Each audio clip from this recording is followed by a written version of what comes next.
Hello guys, എല്ലാവർക്കും Lavan truck ഫാമിൻ്റെ പുതിയൊരു വീഡിയോയിലേക്ക് സ്വാഗതം. അപ്പോൾ നമ്മളെ ഇന്നത്തെ വീഡിയോ എന്തെന്ന് വെച്ചാൽ ഗപ്പീസിനെ ഫസ്റ്റ് ടൈം വാങ്ങുമ്പോൾ ശ്രദ്ധിക്കേണ്ട കാര്യങ്ങളും അതിൻ്റെ ടാങ്ക് സെറ്റ് ചെയ്യേണ്ട രീതികളും അതിനെയൊക്കെ കുറിച്ചാണ് ഇന്നത്തെ നമ്മുടെ വീഡിയോയിൽ പറയുന്നത്. പിന്നെ നമ്മളും ഒരു പേർ ഗപ്പീനെ എടുത്തിട്ടുണ്ട് പുതുതായിട്ട്. അത് ഏതാണെന്ന് അറിയാനായിട്ടും വീഡിയോ മാക്സിമം ഫുള്ളായിട്ട് തന്നെ കാണാനായിട്ട് ശ്രമിക്കാം. അപ്പോൾ നമുക്ക് നേരെ നമ്മുടെ വീഡിയോയിലേക്ക് കിടക്കാം. പിന്നെ ഒരു കാര്യം കൂടെ, നമ്മുടെ വീഡിയോ ഇഷ്ടപ്പെട്ടാൽ ഒന്ന് ലൈക്ക് ചെയ്യുക, നിങ്ങളെ കൂട്ടുകാരുടെ അടുത്തൊന്ന് ഷെയർ ചെയ്യുക, ഇഷ്ടപ്പെടാൻ നമ്മുടെ ചാനലൊന്ന് സബ്സ്ക്രൈബ് ചെയ്യാനും മറക്കല്ലേ. അപ്പോൾ ഗപ്പീസിനെയൊക്കെ വളർത്താനായിട്ട് ഇതുപോലത്തെ പ്ലാസ്റ്റിക് ഡബ്ബൊക്കെ നമുക്ക് യൂസ് ചെയ്യാവുന്നതാണ്. ഇത് നമ്മുടെ ഈ ചെടിക്കടകളിലും ഈ ഫാൻസി സ്റ്റോറിലൊക്കെ ഇത് വാങ്ങാനായിട്ട് കിട്ടും. ഏകദേശം ഒരു 100-120 രൂപ റേഞ്ചിലൊക്കെ ആയിരിക്കും ഇത് വാങ്ങാനായിട്ട് കിട്ടുന്നത്. അപ്പോൾ നമ്മുടെ വെള്ളമെല്ലാം പിടിച്ച് സെറ്റാക്കുന്നുണ്ട്. നമ്മൾ ഫിഷ് വാങ്ങുന്നതിന് 2 ദിവസത്തിന് മുമ്പ് തന്നെ വെള്ളമെല്ലാം പിടിച്ച് സെറ്റാക്കേണ്ടതാണ്. എന്നിട്ട് നമ്മൾ അതിലോട്ടൊരു ബദാമിൻ്റെ ഒരു ഇല ഇടുന്നുണ്ട്. ഇതെന്തിനാണെന്ന് വെച്ചാൽ അതിൻ്റെ ആ വെള്ളത്തിൻ്റെ ആ ഒരു pH ലെവലും ആ ടെമ്പറേച്ചറെല്ലാം ഒന്ന് അഡ്ജസ്റ്റ് ആയിരിക്കും.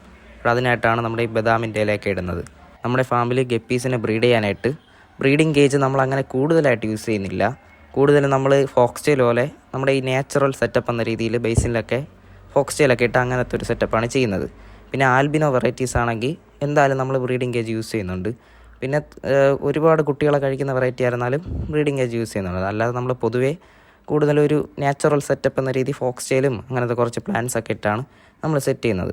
ബ്രീഡിംഗ് കേജിൽ ഫിഷ് കുറേ നാൾ കിടക്കുമ്പോഴേക്കും അതിൻ്റെ ബോഡി ആ ബ്രീഡിംഗ് കേജിൽ വന്ന് തട്ടി പിന്നെ അവിടെ ഒരു ഫംഗസ് പോലെയൊക്കെ വന്ന് അങ്ങനെ ചത്തു പോകുന്നുണ്ട്. അത് കാരണം നമ്മളൊരു നാച്ചുറൽ സെറ്റപ്പ് എന്ന രീതിക്കാണ് നമ്മുടെ ഫാമിൽ ഇവിടെ ബ്രീഡ് ചെയ്യുന്നത്. അങ്ങനെ നമ്മൾ പുതിയൊരു വെറൈറ്റി ഗപ്പി എടുത്തിട്ടുണ്ടേ. അത് ഞാൻ നിങ്ങൾക്ക് സൂം ചെയ്ത് വീഡിയോയിൽ കാണിച്ചു തരാം. അപ്പോൾ നിങ്ങൾ പലരും ചെയ്യുന്ന കാര്യമാണ് ആദ്യമേ തന്നെ ഗപ്പീസിനെ വാങ്ങിച്ച ഉടനെ തന്നെ നേരെ കൊണ്ടുപോയി വെള്ളത്തിലങ്ങ് തുറന്നു വിടും. ഫിഷ് നേരെ ആ സമയത്ത് തന്നെ സ്പോട്ടിൽ ചിലപ്പം ചത്തുപോകാനായിട്ടുള്ള ചാൻസ് ഉണ്ട്.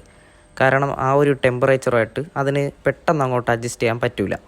അപ്പോഴേക്കും നിങ്ങൾ ചെയ്യേണ്ടത് ഫിഷ് വാങ്ങിയ ഉടനെ തന്നെ നേരെ കൊണ്ട് ഒരിക്കലും വിടല് ഒരു 10 മിനിറ്റ് ആ വെള്ളത്തിലൊന്ന് വച്ചതിന് ശേഷം മാത്രം ഫിഷിനെ തുറന്നു വിടുക. അപ്പോൾ ഇതാണ് നമ്മളെടുത്ത പുതിയ വെറൈറ്റി ഗപ്പി. അപ്പോൾ ഇതിൻ്റെ പേര് വന്നിട്ട് പ്ലാറ്റിനം വൈറ്റ് ഡംബോ. ഇതങ്ങനെ കൂടുതൽ ആൾക്കാരുടെ അടുത്തും ഈ ഒരു വെറൈറ്റി വന്നിട്ടില്ല. പുതിയൊരു സ്ട്രെയിനാണ്. പിന്നെ നിങ്ങൾ പ്ലാറ്റിനം റെഡ് ബിഗിയർ കേട്ടിട്ടുണ്ടായിരിക്കും, പക്ഷേ ഇത് പ്ലാറ്റിനം വൈറ്റ് ആണ് ഇതിന് വരുന്നത്, വൈറ്റ് ഡംബോ. അപ്പോൾ ഈ വെറൈറ്റിയുടെ പ്രത്യേകത വന്നിട്ട് അതിൻ്റെ ടെയിലിൻ്റെ ഭാഗം നല്ല വൈറ്റ് കളറാണ് വരുന്നത്.